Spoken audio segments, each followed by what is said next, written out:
A very good morning to all of you. Today we are going to continue our next topic, that is formulation of parenteral preparations. So in that previous lecture हमने देखा था कि जो steroid dosage form वो क्या होते हैं उसके और उसकी डिफरेंट टाइप्स कौन कौन सी होती है ओके और वो किस रूट से वो एडमिनिस्टर किए जाते हैं. सो द नेक्स्ट आता है फिर आपका topic formulation of parental preparation. तो इस टॉपिक में हम सिंपल ये देखने वाले हैं कि जो पेरेंटल प्रिपरेशन होते हैं उसको कैसे हम फॉर्मुलेट करते हैं ओके उसके अंदर कौन कौन सी चीज़ों का हम कौन कौन से एजेंट का हम यूज़ करते हैं पेरेंटल प्रिपरेशंस को फॉर्मुलेशन करने के लिए ओके. तो जब भी हम पेरेंटल प्रिपरेशन का फॉर्मुलेशन करते हैं उसको बनाते हैं उसको मैन्युफैक्चर करते हैं तो हमको एक केयरफुली प्लानिंग की ज़रूरत होती है. वो क्यों कि जो भी हम मीन्स पेरेंटल प्रिपरेशन बना रहे हैं उसके अंदर हम जो भी मेडिकामेंट्स उसके अंदर यूज़ कर रहे हैं ओके उसकी हमको एक प्रॉपर नॉलेज होना चाहिए कि वो कौन सी टाइप की मेडिसिन है ओके उसका कितना अमाउंट हमको उसके अंदर ऐड करना है, कितने अमाउंट्स ऑफ मेडिकामेंट्स हमको प्रिपेयर करना है ओके. देन फिर हम उसके अंदर कौन कौन से टाइप्स के एडजुवेंट्स उसके अंदर यूज़ कर रहे हैं तो उसका भी हमको प्रॉपर नॉलेज होना चाहिए ओके. वो इसलिए कि मीन्स अगर हम उसके अंदर एडजुवेंट जो भी यूज़ कर रहे हैं अगर उसकी एक्सेस अमाउंट अगर एडजुवेंट्स की पेरेंटल प्रिपरेशन के अंदर या पेरेंटल प्रोडक्ट्स के अंदर हम अगर ऐड कर देते हैं तो उसकी वजह से मीन्स हमारी मेडिसिन में मीन्स किसी भी तरह के मीन्स इंटरफेयर होने के चांसेस होते हैं. मीन्स उसको मीन्स किसी भी तरह के मीन्स उसके अंदर फिजिकली या केमिकली चेंजेस होने के चांसेस बढ़ जाते हैं. तो हमको जब भी हम मीन्स पेरेंटल प्रिपरेशन का फॉर्मुलेशन करते हैं तो हमको एक केयरफुली प्लानिंग की ज़रूरत होती है कि हम उसके अंदर कौन सी मेडिसिन हम यूज़ करते हैं, कौन सी मेडिसिन हम उसके अंदर यूज़ करने वाले हैं ओके वो कौन सी टाइप की है. देन फिर उसके बाद एडजुवेंट्स हम कौन कौन से यूज़ कर रहे हैं ओके. तो जब भी हम मैन्युफैक्चरिंग करते हैं तो एक्सेस अमाउंट ऑफ एडजुवेंट्स हमको अवॉइड करना है. वो इसलिए कि हमको जो भी हम प्रिपरेशन बना रहे हैं उसमें किसी भी तरह का मीन्स जो ड्रग है वो उसके अंदर मीन्स इंटरफेयर नहीं करना चाहिए. जो भी एडजुवेंट्स उसके अंदर ऐड कर रहे हैं ओके मीन्स उसकी जो स्टेबलाइजर एक्टिविटी है उसको कम या ज़्यादा नहीं करना चाहिए ओके. सोल्यूबलाइजिंग जो एक्टिविटी है वो भी मीन्स उसके अंदर किसी भी तरह की मीन्स उसके ड्रग के अंदर इंटरफेयर नहीं करना चाहिए ओके. मीन्स उससे केमिकली इंट्रैक्शन नहीं करना चाहिए ओके. तो इसलिए हमको एक्सेस अमाउंट ऑफ एडजुवेंट्स उसके अंदर अवॉइड करना है जब भी हम पेरेंटल प्रिपरेशन का फॉर्मुलेशन करते हैं. सो बहुत सी टाइप्स के हम उसके अंदर एडजुवेंट्स और व्हीकल हम उसके अंदर यूज़ करते हैं पेरेंटल प्रिपरेशन को फॉर्मुलेट करने के लिए. तो उसमें व्हीकल हम यूज़ करते हैं. देन फिर एडजुवेंट्स में भी हम बहुत सारे एडजुवेंट्स उसके अंदर यूज़ करते हैं. जैसे फर्स्ट आता है आपका सोल्यूबलाइजिंग एजेंट, सेकंड आता है स्टेबलाइजर्स ओके उसको स्टेबल रखने के लिए. फिर होता है बफरिंग एजेंट्स ओके. फिर देन आते हैं एंटी बैक्टीरियल एजेंट्स, फिर chelating agent, then suspending emulsifying agent and wetting agent. Then फिर उसके बाद है टॉनिसिटी फैक्टर. सो सबसे पहले जो हम एजेंट उसके अंदर जो यूज़ करते हैं मीन्स एज अ व्हीकल हम उसके अंदर यूज़ करते हैं. सो व्हीकल मोस्टली और कॉमनली मीन्स हम दो टाइप्स के व्हीकल हम उसके अंदर यूज़ करते हैं पेरेंटल प्रिपरेशन को फॉर्मुलेट करने के लिए. सो उसमें कौन कौन सी टाइप के आते हैं वो मीन्स एक्वेस व्हीकल हम यूज़ करते हैं और दूसरा आता है non aqueous vehicle. So water जो नॉन एक्वेस और एक्वेस हम दो तरह के मीन्स व्हीकल यूज़ करते हैं. तो वाटर जो है एक्वेस व्हीकल है हमारा जो कि मीन्स एज अ व्हीकल हम यूज़ करते हैं इंजेक्शन को प्रिपेयर करने के लिए. तो जो सबसे ज़्यादा अगर मेजोरिटी जिसकी होती है तो हमारे प्रिपरेशन में वो होती है पेरेंटल प्रिपरेशन में वाटर की मेजोरिटी ज़्यादा होती है. मीन्स वाटर की जो अमाउंट होती है वो पेरेंटल प्रिपरेशन में ज़्यादा होती है. वो इसलिए कि वाटर हम इजीली मीन्स हमारी जो बॉडी वो इजीली टॉलरेट कर पाती है उसको ओके. और जिसकी वजह से मीन्स जो प्रिपरेशंस होता है मीन्स जो इंजेक्शंस होता है वो हम इजीली हमारी बॉडी के अंदर उसको हम एडमिनिस्टर कर लेते हैं. सो जो भी हम एक्वेस व्हीकल यूज़ करते हैं उसके अंदर मीन्स पेरेंटल प्रिपरेशन को फॉर्मुलेट करने के लिए उसको बनाने के लिए तो किस तरह का होना चाहिए मीन्स वो कैसा होना चाहिए. सो जो भी हम उसके अंदर व्हीकल यूज़ करते हैं वो वाटर फॉर इंजेक्शन होना चाहिए.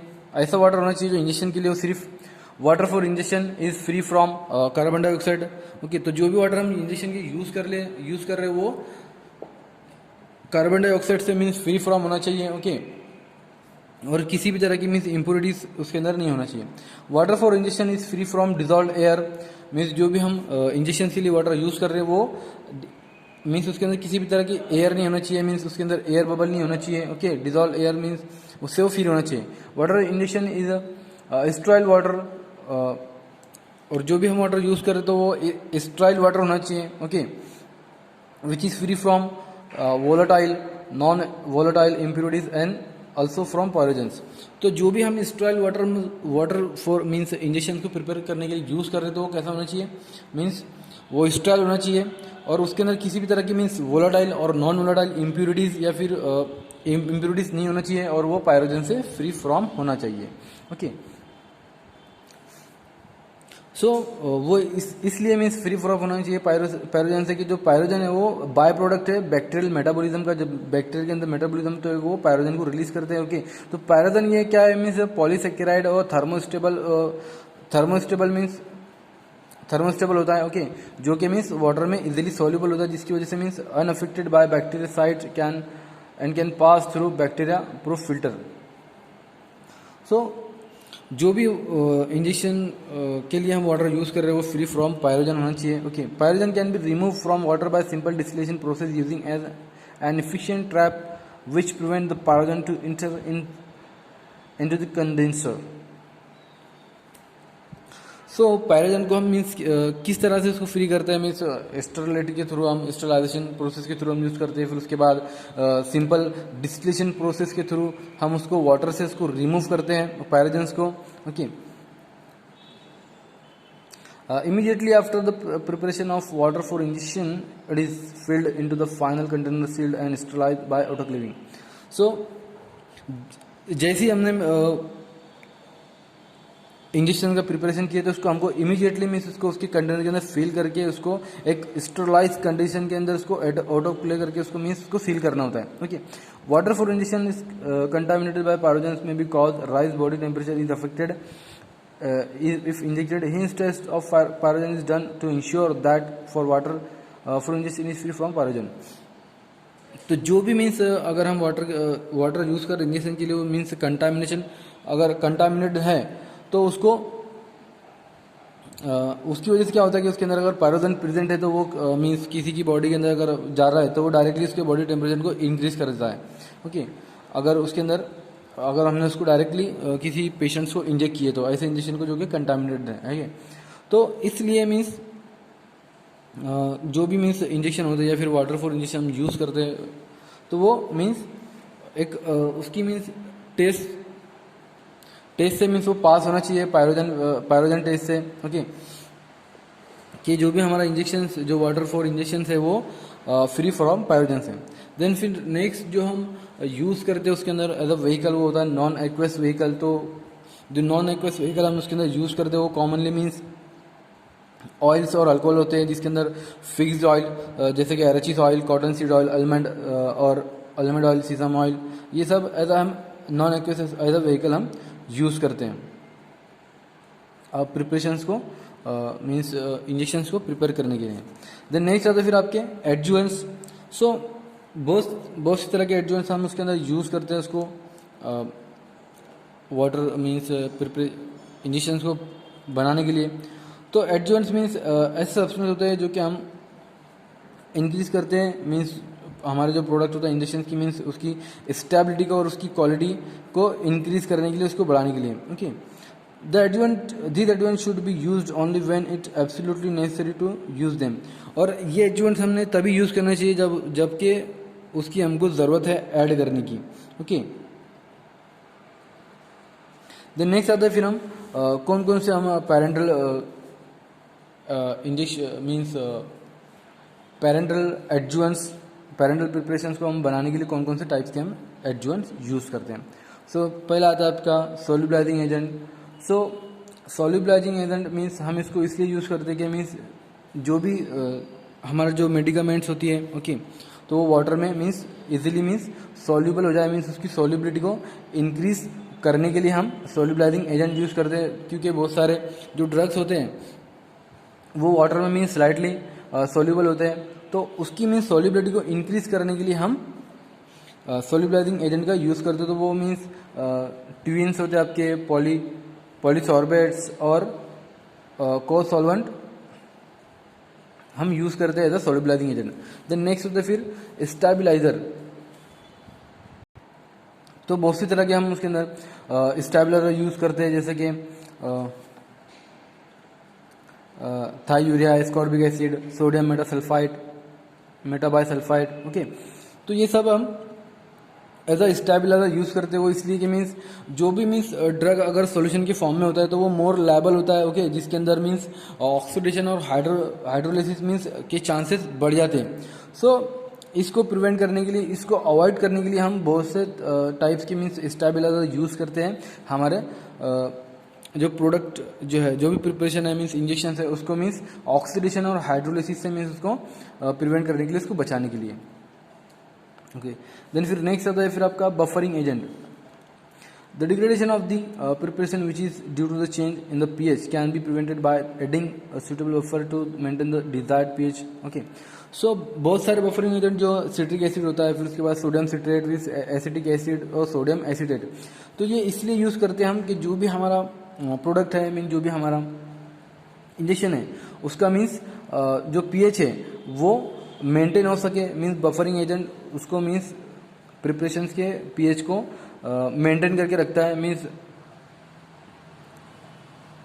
क्योंकि जो भी मीन्स प्रिपरेशन होता है तो उसकी पीएच चेंजिंग होने की वजह से उसके अंदर मीन्स डिग्रेडेशन होने के चांसेस बढ़ जाते हैं। तो जो भी हम बफरिंग एजेंट यूज़ करते हैं उसके अंदर वो उसके पीएच को मेंटेन रखता है, उसके पीएच को मेंटेन रखने का काम करता है। देन नेक्स्ट आता है फिर एंटी बैक्टीरियल एजेंट।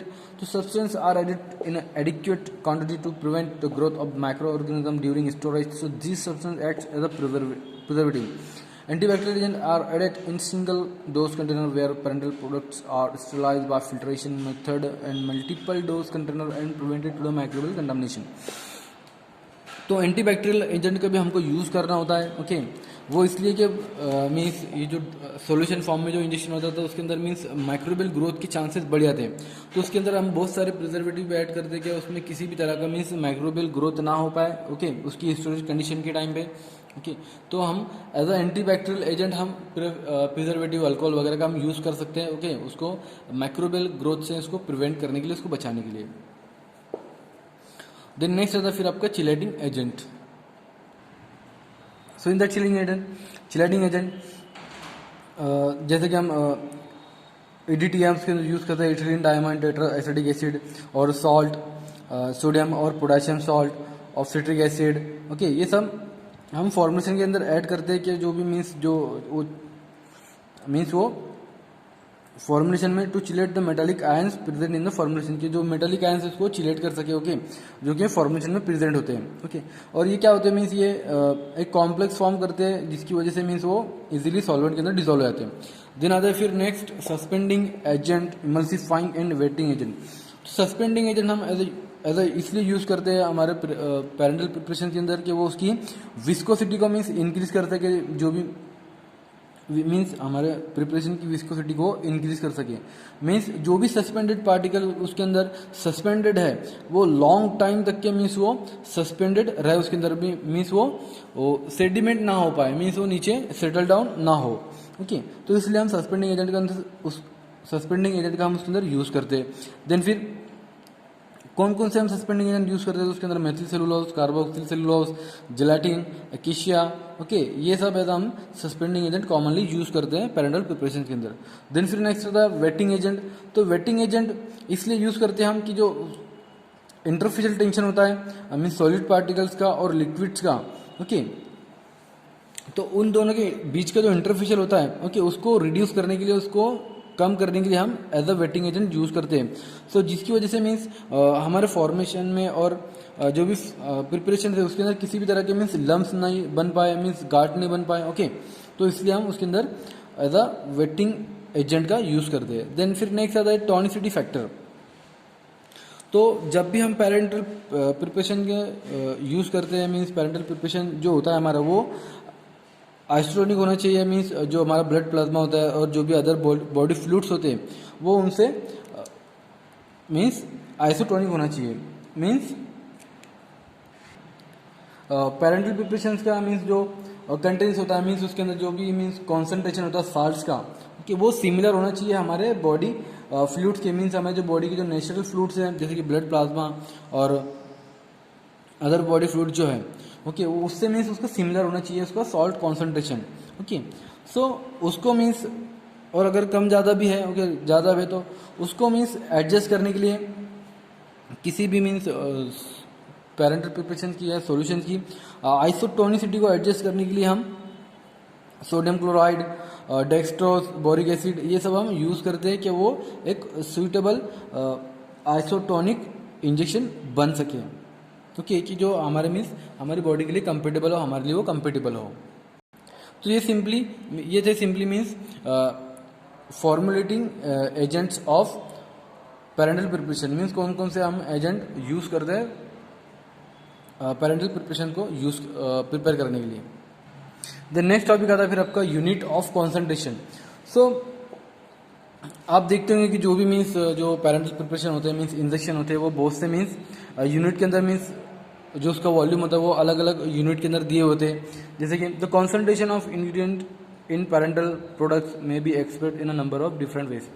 तो जो भी मीन्स इंग्रेडिएंट होते हैं मीन्स पैरेंटल प्रोडक्ट के, उसका जो कॉन्सेंट्रेशन होता है वो मीन्स डिफरेंट यूनिट्स के अंदर मीन्स वो दिया होता है। जैसे कि हम देखते हैं, ओके, जब भी हम लेते हैं, ओके, इंजेक्शन वगैरह, तो बहुत सारे जो इंजेक्शन होते हैं मीन्स वो वेट पर यूनिट वॉल्यूम पर होते हैं। मीन्स जैसे कि जो एट्रोपिन सल्फेट के जो इंजेक्शन होते हैं, ओके, उसका मीन्स जो कॉन्सेंट्रेशन होता है उसका यूनिट कॉन्सेंट्रेशन कैसा होता है कि 600 माइक्रोग्राम पर ml, मीन्स उसके अंदर जो एट्रोपिन सल्फेट जो होता है वो 600 माइक्रोग्राम पर 1 ml के अंदर होता है, ओके। सो ऑलमोस्ट मीन्स जो एट्रोपिन सल्फेट का जो इंजेक्शन होता है वो 1 ml का होता है, ओके। बट जो प्रेडनिसोलोन का जो इंजेक्शन होता है वो भी आई थिंक 1 ml का ही होता है। तो उसके अंदर जो मीन्स टोटल प्रेडनिसोलोन की जो अमाउंट होती है टोटल वो 25 mg होती है 1 ml के अंदर, ओके। तो ये होता है वेट पर यूनिट वॉल्यूम। तो जो भी इंजेक्शन हम यूज़ करते हैं वो उनकी अलग अलग यूनिट के मीन्स कॉन्सेंट्रेशन पे वो दिए होते हैं। तो देन नेक्स्ट आता है फिर परसेंटेज वेट पर वॉल्यूम, ओके। तो जिसके अंदर डेक्सट्रोस और जो सलाइन आईवी वगैरह हम जो लेते हैं, ओके, डीएस एनएस वगैरह, ओके। तो जो डेक्सट्रोस इंट्रावेनस इन्फ्यूजन जो भी सलाइन वगैरह होती है वो 5% वेट बाय वॉल्यूम होती है, और जो सोडियम क्लोराइड इंट्रावेनस इन्फ्यूजन जो होती है वो 0.9% वेट बाय वॉल्यूम होती है, ओके।